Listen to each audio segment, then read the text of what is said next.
warahmatullahi wabarakatuh. Alhamdulillahi wa kafa, wassalatu wassalamu ala nabil mustafa wa ala alihi wa sahbihi ahli sidqi wal wafa. Amma ba'd. Faqala Allah azza wa jalla fi kitabihil karim, inna khalaqnal insana min nutfatin amshaj nabtalihi faja'alnahu sami'an basira. Umat Al-Quran yang semoga dimuliakan oleh Allah Subhanahu wa taala.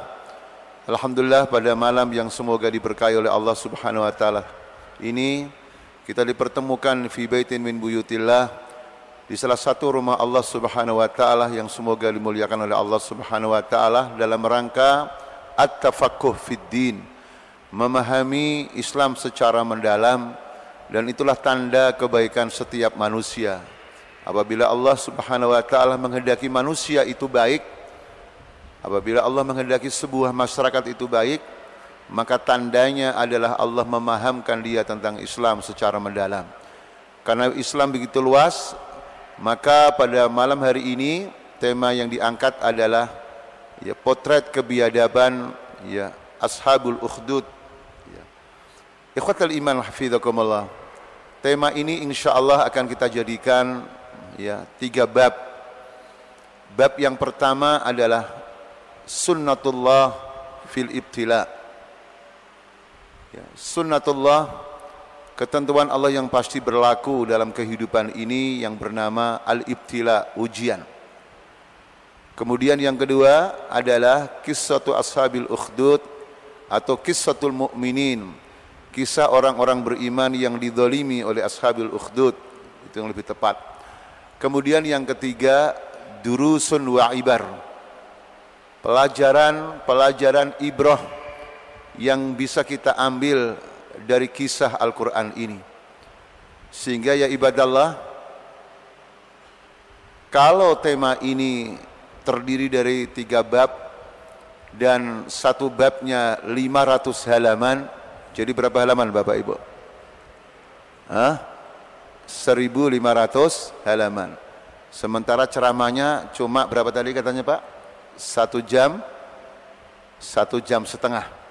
Jadi kita ringkas menjadi 1 halaman setengah saja Pak ya.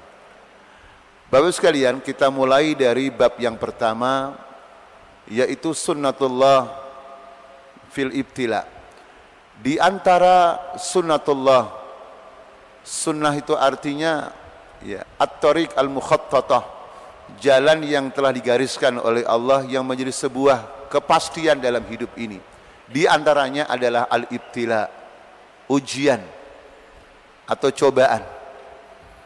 Jadi yang pertama adalah al-ibtila, merupakan waqi'un insani.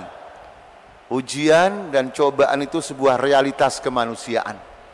Manusia mukmin atau kafir, kaya atau miskin, penguasa atau rakyat, menang atau kalah, semuanya pasti diuji oleh Allah. Maka ayatnya berbunyi kata insan tadi itu. Inna khalaqnal insana min nutfatin amsyaj nabtalihi faja'alnahu sami'an basira. Jadi sesungguhnya kami ciptakan manusia dari nutfah, air mani yang bercampur, itu air bapak dan air ibu kita. Tujuannya apa Allah ciptakan manusia? Nabtalihi, kami mengujinya. Jadi tidak bisa kita lari dari cobaan atau ujian, karena itu sebuah realitas kemanusiaan. Jangan sampai ada orang beriman yang salah dalam menyikapi cobaan dengan mengatakan, wah enak orang kafir ya, enggak pernah diuji. Orang kafir pun juga diuji. Hafizakumullah. Kemudian yang kedua adalah waqi'un imani. Ujian adalah realitas keimanan. Jadi untuk mengetahui mana mukmin yang benar, mana mukmin yang palsu, bagaimana caranya Bapak Ibu? Dibiarkan atau diuji? Ahasiban nas ayutsraku ayyakulu amanna wa hum la yuftanun. Apakah manusia mengira dibiarkan oleh Allah untuk mengatakan amanna, kami beriman, wa hum la yuftanun, sementara mereka tidak diuji? Saudaraku yang saya cintai karena Allah, untuk menunjukkan iman kita itu benar atau tidak harus diuji. Yuftanun dari kata fatana, yang secara bahasa adalah dari ungkapan fatananitin narud dhahaba. Nar, api, menguji emas. Jadi cara tradisional zaman dahulu untuk mengetahui mana emas yang asli dan mana emas yang tidak asli, prosesnya dibakar dulu. Sehingga ketahuan mana yang asli, mana yang palsu. Mana emas yang asli, mana emas apa Pak? Yang berkumpul emas apa Pak? Hah? Yang berkumpul emas apa Pak? Mas Jawa atau Mas Arab ini Pak? Jadi untuk membuktikan mana yang asli, mana yang diuji melalui api. Makanya ketika terjadi perang Uhud, terjadi perang Ahzab Bapak Ibu, banyak orang mengaku beragama Islam. Begitu ada perang Uhud, ada perang Ahzab, orang beriman tetap bersama Nabi SAW berjihad. Sementara yang pulang tidak mau perang, siapa Pak itu? Siapa Pak? Siapa Pak? Hah? Yang di dalam surat Al-Baqarah ayat 8 dikatakan wa minan nas may yaqulu amanna billah wa bil yaumil akhir wa ma hum bimu'minin. Dan di antara masyarakat manusia ada yang mengatakan kami beriman pada Allah dan hari akhir, dan mereka itu bukan orang beriman. Saudaraku, mereka mengatakan beriman tapi Allah menolak iman mereka. Berarti mereka golongan apa Pak? Hah? Munafik. Saya bertanya, kalau di zaman Nabi saja munafik sudah ada, kira-kira di zaman sekarang ada atau enggak ada Pak? Sedikit atau banyak Pak?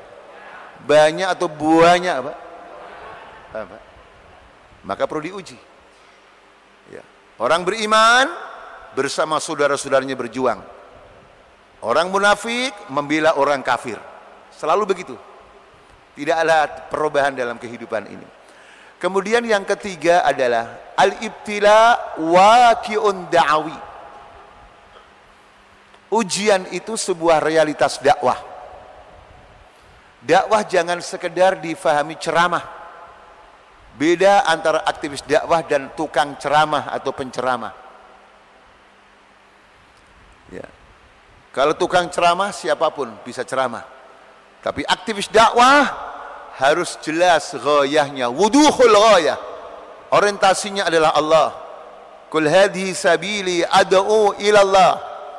Ad'u ila sabili rabbika bil hikmah wal mau'izatil hasanah. Jelas orang berdakwah orientasinya. Orang yang berdakwah jelas, yang didakwahkan jelas, yaitu Al-Quran dan Sunnah.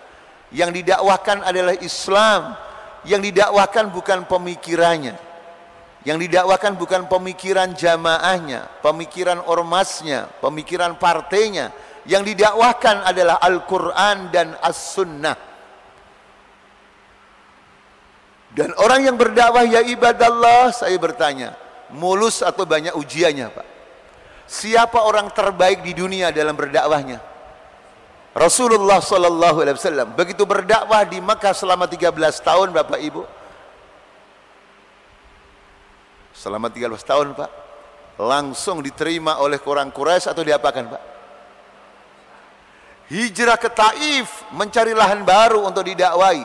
Nabi sampai Taif SAW disambut atau disam apa Pak? Itulah aktif dakwah. Nah, di antara ujian dalam mempertahankan keimanan, di antara ujian cobaan ya ibadallah, ya, dalam berdakwah adalah kisah orang-orang beriman ya, menghadapi ya, manusia-manusia yang biadab yang diabadikan dalam Al-Quran dengan istilah ashabul ukhdud. Apa Pak ashabul ukhdud yang punya Bapak? Hah? Parit lubang yang dalamnya ada apa Pak? Ada ikan lelenya atau ada apinya Pak? Nah, inilah tema kita. Sekarang masuk pada bab yang kedua. Qissatu ashabil ukhdud. Saudara sekalian, untuk mengetahui kisah-kisah dalam Al-Quran diperlukan adanya ya, ma'rifatul mazaya, mengetahui keistimewaan atau karakteristik daripada kisah Al-Quran yang tidak sama dengan kisah-kisah yang lainnya. Karena Al-Quran secara keseluruhan mukjizat yang tidak bisa tertandingi. Termasuk kisahnya pun juga tidak bisa ditandingi, ya ibadallah. Inilah yang tidak difahami oleh orang-orang orientalis yang mengatakan Quran itu tidak sistematik katanya. Termasuk dalam sejarahnya, ya, tidak sistematik. Maka jawaban kita Bapak Ibu, Quran bukan kitab sejarah, tapi Quran adalah kitabul hidayah, kitab petunjuk. Makanya beda antara isi buku sejarah yang dikarang oleh manusia dengan kisah Al-Quran yang merupakan wahyu dari Allah. Nah, apa di antara keistimewaan kisah dalam Quran? Yang pertama adalah tarbawiyun fil maqamil awal. Jadi seluruh kisah Al-Quran itu adalah mempunyai tujuan tarbawi, tujuan edukatif, mendidik agar umat Islam ini menjadi khairu ummatin ukhrijat linnas. Tidak sekedar menjadi umat, tapi umat yang terbaik, yang layak ditampilkan oleh seluruh umat manusia. Sehingga kisah dalam Quran adalah pendidikan yang tidak pernah kering dari kurikulum kehidupan, termasuk Ashabul Kahfi. Saudaraku yang saya cintai karena yang kedua, kisah dalam Al-Quran itu tidak terlalu memperhatikan tempatnya di mana, namanya siapa, tanggal berapa kejadiannya. Kenapa Bapak Ibu? Karena kisah Al-Quran adalah wahyu dari Allah, bukan buku sejarah. Disinilah orang-orang kafir termasuk orientalis yang belajar Islam tapi tidak faham, sehingga menuduh Quran itu tidak sistematik dalam kisahnya. Makanya ketika nanti kita akan mentadaburi, merenungi Ashabul Ukhdud, tidak disebut siapa namanya, nggak ada. Di negara mana? Walaupun nanti buku sejarah atau ulama tafsir akan berbicara, nggak disebut tahun berapa. Karena itu tidak terlalu penting. Kalau itu penting, pasti Allah akan apa Pak? Hah? Nah ini, sehingga kita nanti kalau belajar tafsir tidak terjebak dalam Israiliyat, kisah-kisah palsu. Nah, saudara sekalian, intinya Ashabul Ukhdud di sini Allah sebutkan dengan kutila, dilaknat, maknanya lu'ina. Artinya, ya, orang-orang yang biadab seperti Ashabul Ukhdud itu pasti dilaknat oleh Allah.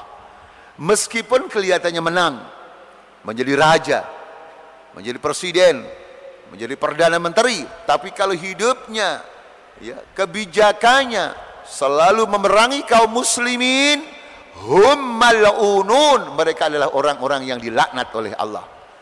Ketika pemimpin-pemimpin itu dilaknat oleh Allah, Bapak Ibu sekalian, maka saya bertanya, berbangsa dan bernegaranya barokah atau banyak musibah, Pak? Bapak Ibu, barokah atau banyak musibah? Laknat itu maknanya at-tardu min rahmatillah, dijauhkan dari rahmat Allah. Jadi Ashabul Ukhdud, orang-orang yang biadab itu disebut oleh Allah dengan kata kutila Ashabul Ukhdud, pakai mabni lil majhul, kutila, kata pasif. Kata pasif itu lil qahri wal ghalabah, artinya sebuah kepastian. Cepat atau lambat pasti dia dilaknat oleh Allah.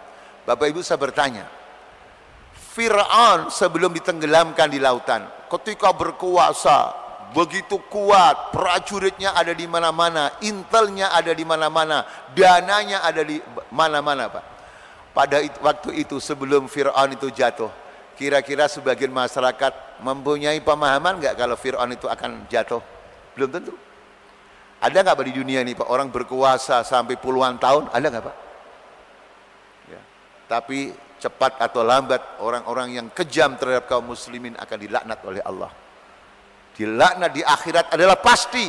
Dilaknat di dunia, ya, dihujat oleh rakyatnya, dihujat oleh masyarakat, itu pasti terjadi.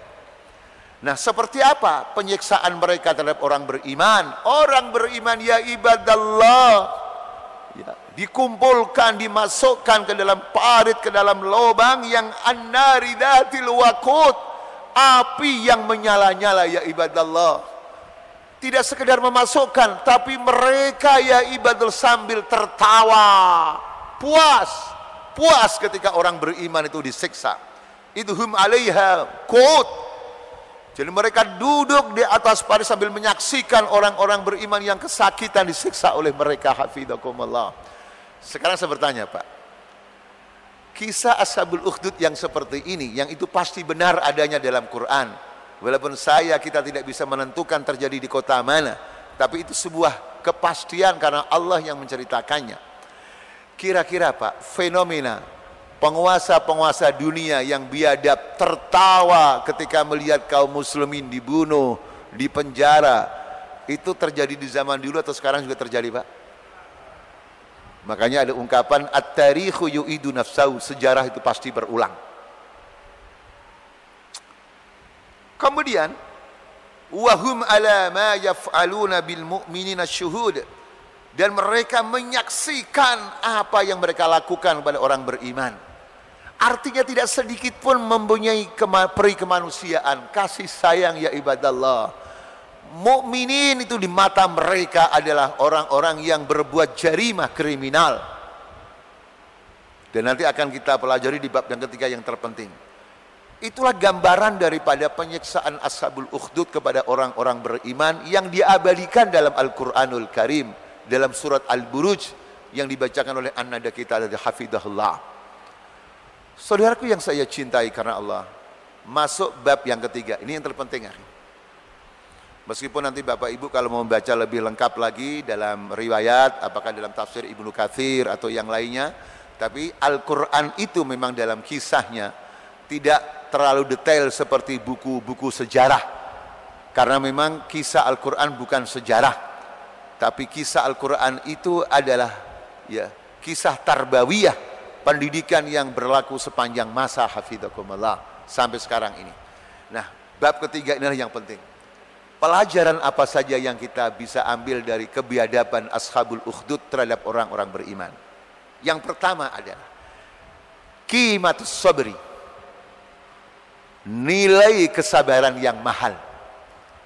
Betapa sabar dalam keimanan itu adalah aset yang termahal dalam hidup ini, sehingga tidak takut sedikit pun ketika diancam, ya, diancam oleh musuh-musuh Islam untuk dibunuh, hatta dibunuh dalam bentuk yang sangat keji dan mengerikan, yaitu api. Sehingga mereka tidak akan diam ketika imannya terancam ya ibadallah. Mereka tidak akan diam ketika akidahnya terancam. Maka Nabi SAW dan sahabatnya rela meninggalkan tanah airnya demi menjaga akidahnya.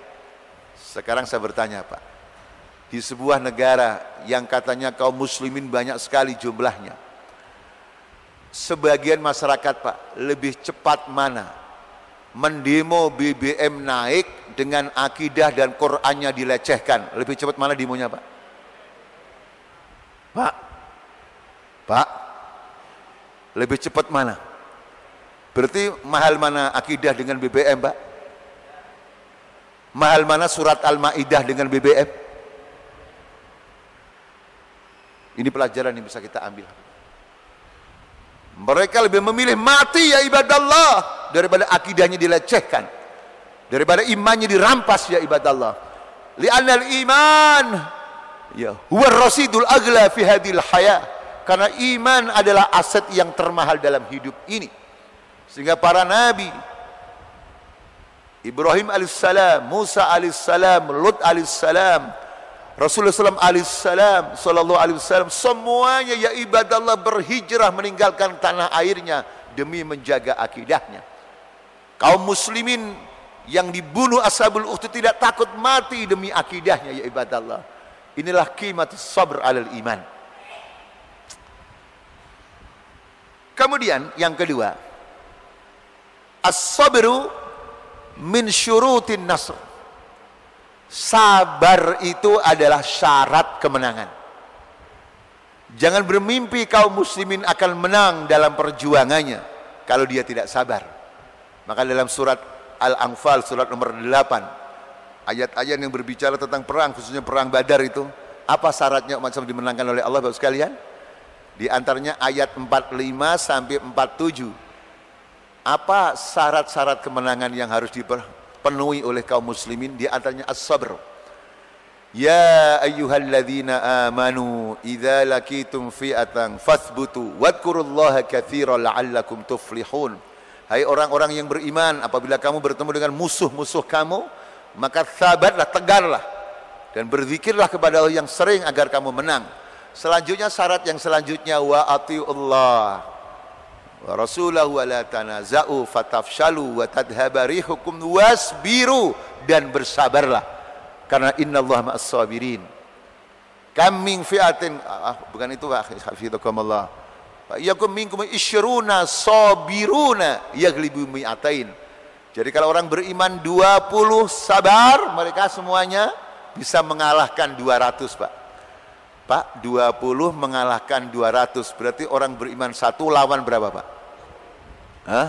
Harusnya menang orang beriman. Di negara mana, Pak, yang mayoritas orang Islam tapi kalah sama orang kafir, Pak? Di negara mana? Bapak Ibu, di provinsi mana? Semoga tidak terjadi, Pak. Semoga tidak terjadi. Kalau tidak mau berjuang, tidak sabar dalam perjuangannya, na'udzubillah min dzalik, hafizakumullah.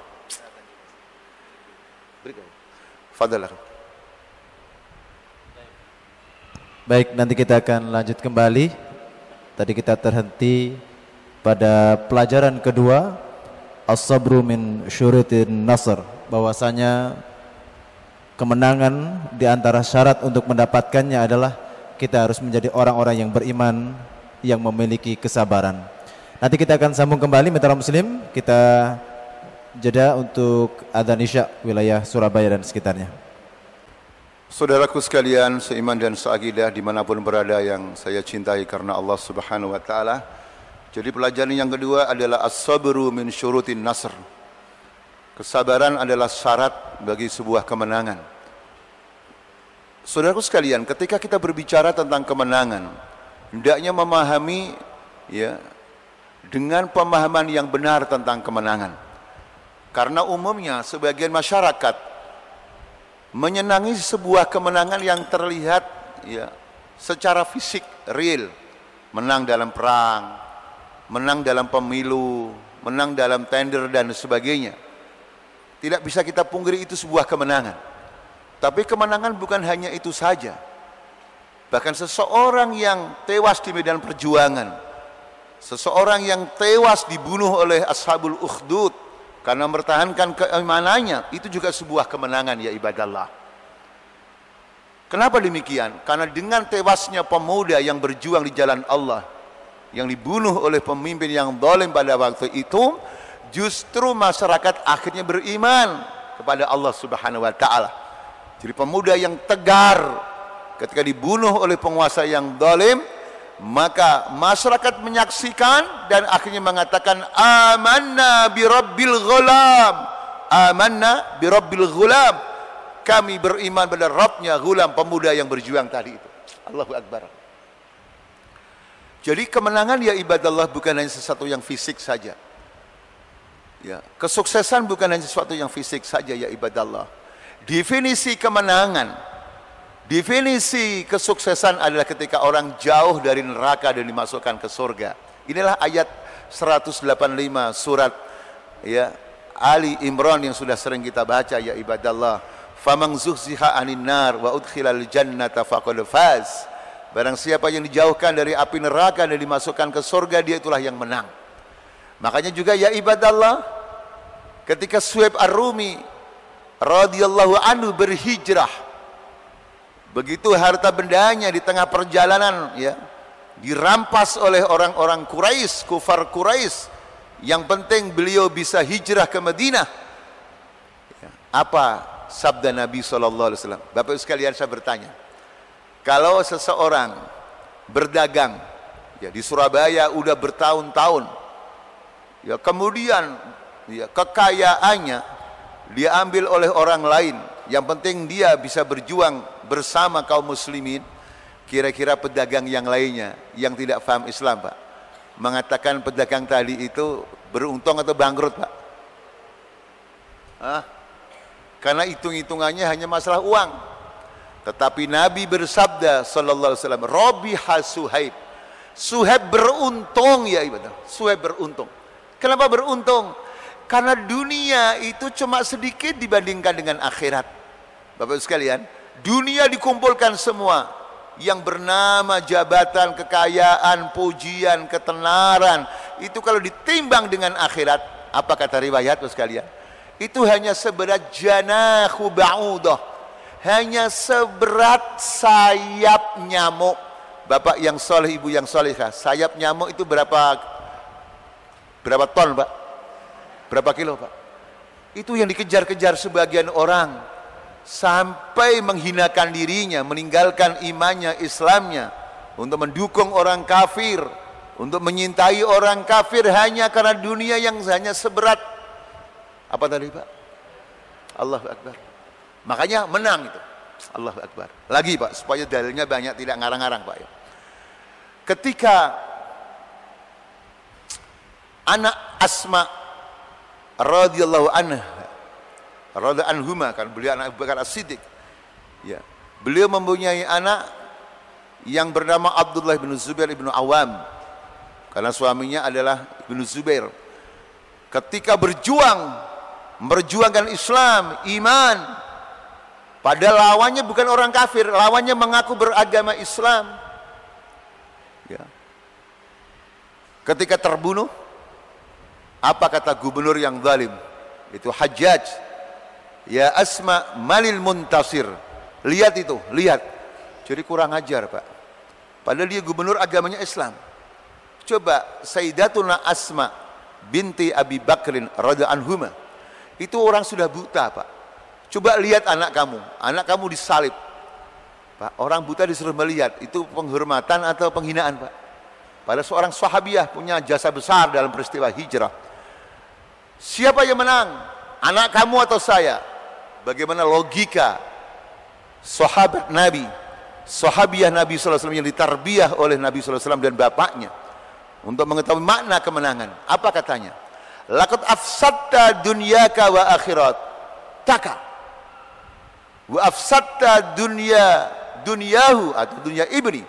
Kamu telah merusak ya dunia dan akhirat kamu. Kamu di dunia berbuat kerusakan, akhirat kamu juga berbuat kerusakan, membunuh kaum muslimin. Sementara anak saya hanya rusak dunianya. Manil muntasir, siapa yang menang? Siapa yang menang? Yang hanya rugi dunianya saja atau rugi dunia dan akhiratnya? Masya Allah. Jadi seorang ibu tidak menangis ketika anak tewas di medan perjuangan, ya ibadallah. Anaknya menang karena membela apa, Pak? Iman dan akidah. Allahu Akbar. Ini pelajaran yang kedua. Pelajaran yang ketiga, kenapa orang-orang kafir Ashabul Ukhdud dan kafir sepanjang masa itu, kenapa hobinya memerangi kaum muslimin, menyiksa kaum muslimin, membunuh kaum muslimin?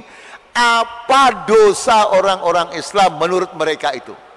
Apa jawabnya, Pak, dalam ayat 8 tadi surat Al-Buruj? Wa ma naqamu minhum illa apa, Pak?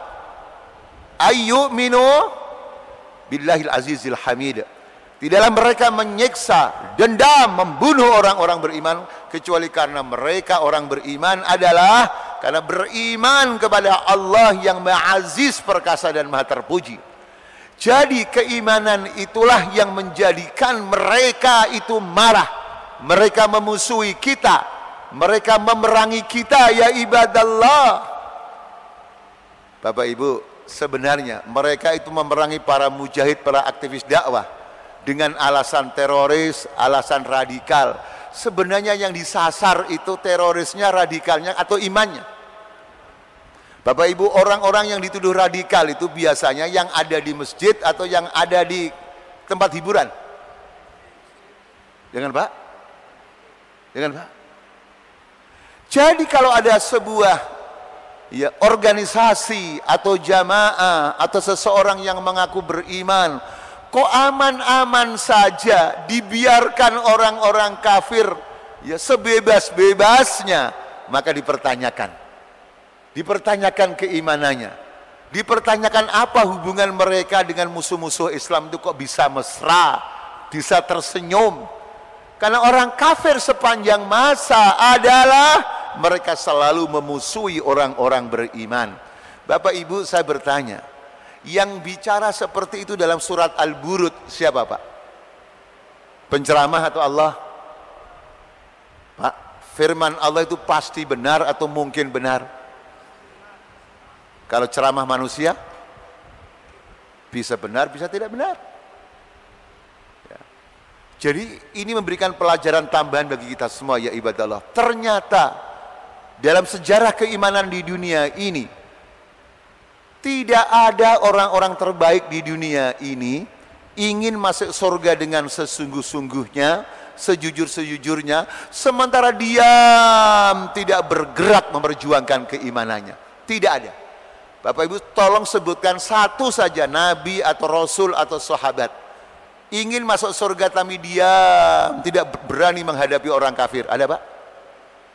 Bapak Ibu saya bertanya, kalau ada orang bertanya siapa nabi yang paling sabar, yang paling santun, Bapak Ibu siapa Pak? Nabi Muhammad SAW.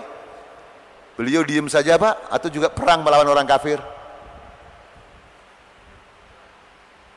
Qabilah Bani Qais ya. Syaiban, ketua qabilah, ketua suku yang masih kafir, ketika bertanya kepada Nabi sallallahu alaihi wasallam, "Ila ayyi syai'in tad'un nas ya akha Quraisy?" Wahai saudara Quraisy, maksudnya Muhammad. Saya sebut Muhammad karena yang ngomong tadi orang kafir Pak ya. Kalau yang ngomong kita harus sallallahu alaihi wasallam. Orang kafir enggak mungkin sallallahu alaihi wasallam kan Pak? Supaya tidak salah paham Pak ya. Hai Muhammad, hai saudara Quraisy, kamu mengajak manusia, kamu ajak kemana, kamu bawa kemana? Jawab Nabi SAW, ad'uhum ila ayyakulu la ilaha illallah wa ani rasulullah. Jadi yang saya dakwahkan, saya mengajak seluruh umat manusia agar hanya beribadah kepada Allah, bersaksi tidak ada ilah yang wajib disembah kecuali Allah dan Muhammad adalah utusan Allah. Pak, apa jawaban orang kafir Pak? Apa jawaban ketua suku Bani Syaiban? Idzan tuharibukal arabu wal ajam. Kalau begitu pasti kamu Muhammad akan diperangi oleh orang Arab dan orang ajam, yaitu diperangi oleh orang Arab dan non Arab. Berarti yang memerangi Pak bangsa tertentu atau dunia?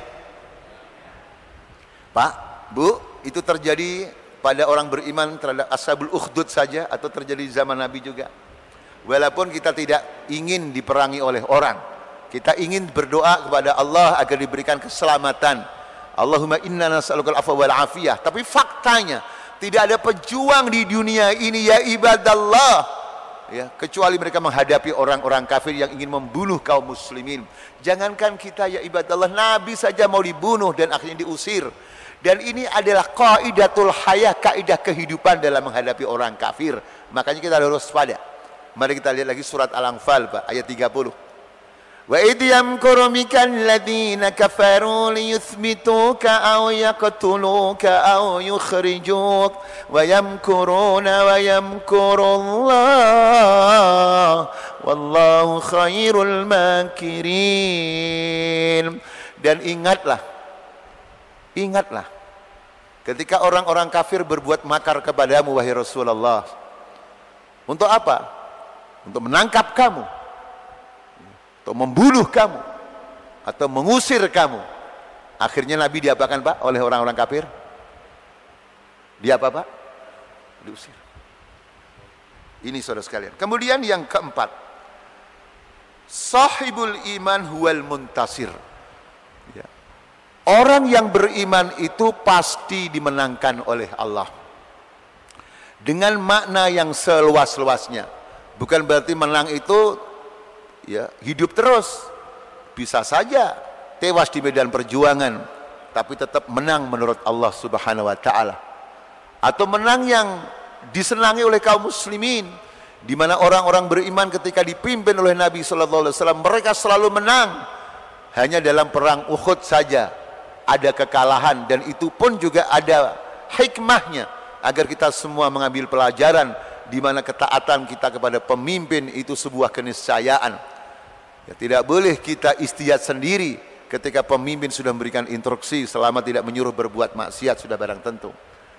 Atau kalah di awal perang Hunain karena terjadi gurur, GR, ujub, merasa jumlahnya banyak, mengatakan lan nughlaba ankillah, kami tidak akan terkalahkan oleh lawan yang sedikit.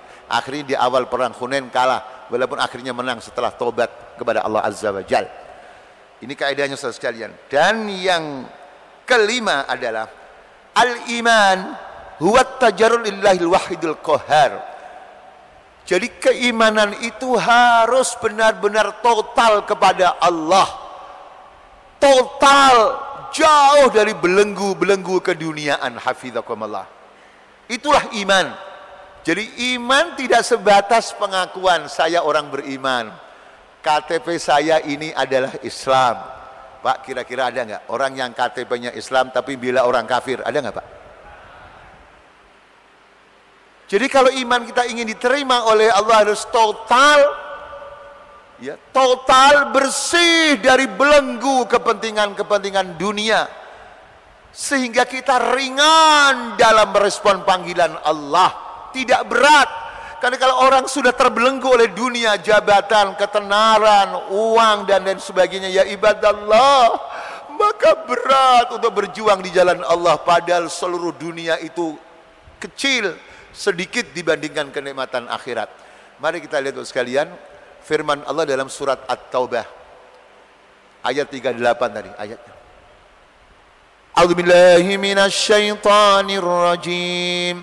Ya ayyuhalladzina amanu ma lakum idza qila lakum unfiru fi sabilillah في سبيل الله ثاقلتم إلى الأرض أرضيتم بالحياة الدنيا من الآخرة فما متاع الحياة الدنيا في الآخرة إلا قليل. Bapak Ibu, qalil artinya apa, Pak? Itulah, hafizakumullah. Terakhir saudara sekalian, fakrul akidah akhtaru wa asyaddu min fakril, ya, min fakril maddah wal mal wal jah. Jadi fakir, kemiskinan akidah itu lebih bahaya daripada kemiskinan harta benda. Pak, ya kita semoga diberikan rezeki oleh Allah, Pak ya. Tetapi ingat, fakir miskin dalam akidah itu lebih berbahaya daripada fakir miskin yang berkaitan harta benda.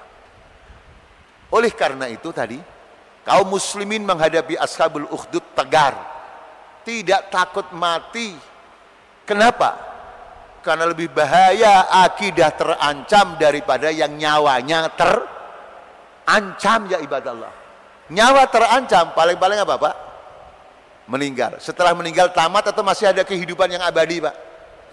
Tetapi kalau yang terancam akidahnya, murtad gara-gara takut miskin, murtad gara-gara takut gak kebagian kekuasaan, murtad gara-gara takut tidak kenal, tidak bisa tampil di TV, umpamanya, hafizakumullah. Pak, deritanya di dunia saja atau di akhirat juga. Itu sebabnya ya ibadallah, ya, ayat-ayat Makkiyah yang turunnya di Mekah atau sebelum hijrahnya Nabi SAW, semua fokusnya tentang iman, ibadah dan akhlak.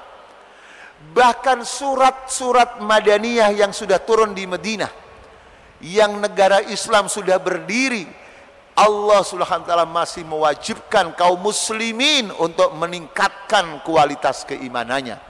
Ayat 136 surat An-Nisa berbunyi, ya ayyuhalladzina amanu aminu billah. Hai orang-orang yang beriman, berimanlah kepada Allah. Bapak Ibu sekalian, sudah dipanggil oleh Allah beriman, masih disuruh Allahu Akbar. Karena tidak ada dalam kehidupan ini sesuatu yang lebih mahal daripada iman. Karena semuanya dengan iman jadi baik. Seseorang dengan iman yang benar jadi baik, bisa memproduksi kebaikan untuk dirinya, keluarganya, dan bangsanya. Masyarakat yang beriman, masyarakat yang terbaik. Pemerintahan yang beriman, pemerintahan yang terbaik. Karena pemerintahan yang beriman tidak berani mendolimi ya, masyarakatnya. Rakyat yang beriman tidak berani mendolimi pemimpinnya, ya ibadallah. Makanya kebaikan dunia ini dimulai dari iman. Makanya sekali lagi, kaum muslimin tidak takut ketika mau dibunuh oleh ashabul ukhdud. Lebih memilih api dunia yang panas, tetapi api neraka, api akhirat lebih panas, ya ibadallah. Ini saja yang bisa saya sampaikan sekalian. Semoga kita semua diberikan kemudahan oleh Allah untuk tetap istiqomah dalam keimanan yang benar. Wallahu a'lam bishawab. Assalamualaikum warahmatullahi wabarakatuh.